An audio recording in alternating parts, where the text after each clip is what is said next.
Hi guys, today is my result day. ನಾನು ನಮ್ಮ mummy result ನೋಡಕ್ಕೆ ಹೋಗ್ತಿದ್ದೀವಿ. ಬರ್ರಿ ನಿಮಗೂ ತೋರಿಸ್ತೀನಿ. ಇವತ್ತೇನೇನೆಲ್ಲ ಆಗುತ್ತೆ ಅವನಷ್ಟು ನಿಮಗೆ ತೋರಿಸ್ತೀನಿ. ಸ್ಕೂಲಲ್ಲಿ ಮೀಟ್ ಆಗೋಣ. ಬಾಯ್. ಗೇಟ್ ಹಾಕೋ.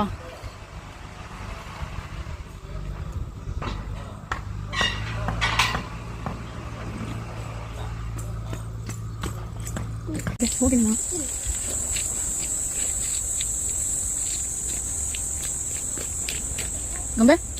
Gombo?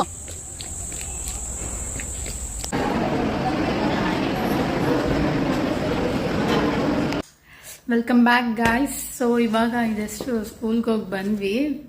ಗಂಬದು ಇದನ್ನು ಮಾರ್ಕ್ಸ್ ಕಾರ್ಡ್ ಕೂಡ ಇಸ್ಕೊಂಡು ಬಂದಿದ್ದೀವಿ. ಏನು ಎಷ್ಟು ಬಂದಿದೆ ಪರ್ಸೆಂಟೇಜು ಅಂತೆಲ್ಲ ಹೇಳ್ತೀವಿ. ಹೇಳ್ಕೊಂಬ ಎಷ್ಟು ಬಂದಿದೆ? 98%. 98% ಎಲ್ಲ 98.4% ಬಂದಿದೆ. ಆ್ಯಂಡ್ ಕ್ಲಾಸಲ್ಲಿ 4th ರ್ಯಾಂಕ್ ತಗೊಂಡಿದ್ದಾಳೆ. ಯಾವಾಗಲೂ ಫಸ್ಟು ಸೆಕೆಂಡು ಥರ್ಡ್ ಬರೋಳು.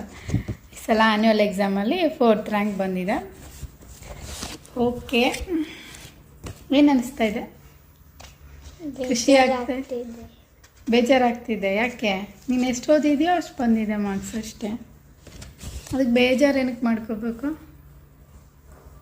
ಅಲ್ವಾ?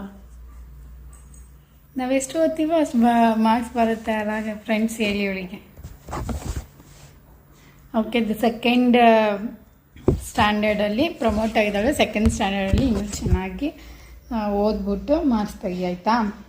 ಈಗ 4th ರ್ಯಾಂಕ್ ಇದೆಯಲ್ಲ, ನೆಕ್ಸ್ಟ್ 4th ರ್ಯಾಂಕ್ ಬರಬಾರ್ದು, ಅದ್ರ ಮೇಲ್ಗಡೆ ಇರೋ ರ್ಯಾಂಕ್ಸ್ ತಗೋಬೇಕು. ಸ್ಮೈಲ್ ಮಾಡು, ಹೇಳ. ಓಕೆ ಫ್ರೆಂಡ್ಸ್, ಇಷ್ಟೇ. ಬಾಯ್. ಮಾರ್ಕ್ಸ್ ಕಾರ್ಡ್ ಒಂದ್ಸಲ ತೋರಿಸ್ತೀನಿ ನೋಡಿ. ಆ್ಯನ್ಯುವಲ್ ಎಕ್ಸಾಮ್ ಮಾರ್ಕ್ಸ್ ಉಳ್ದು. ಸೊ ಮ್ಯಾಥ್ಸ್ ಒಂದು ಕಡಿಮೆ ಆಗಿಬಿಟ್ಟಿದೆ. ಚೆನ್ನಾಗಿ ಓದಿದ್ಲು, ಆದರೆ ಏನಕ್ಕೆ ಕಮ್ಮಿ ಆಯಿತು ಗೊತ್ತಾಗಿಲ್ಲ. ಎಕ್ಸಾಮ್ ಟೆನ್ಷನಲ್ಲಿ ಸ್ವಲ್ಪ ಮಿಸ್ಟೇಕ್ ಮಾಡಿದ್ದಾಳೆ.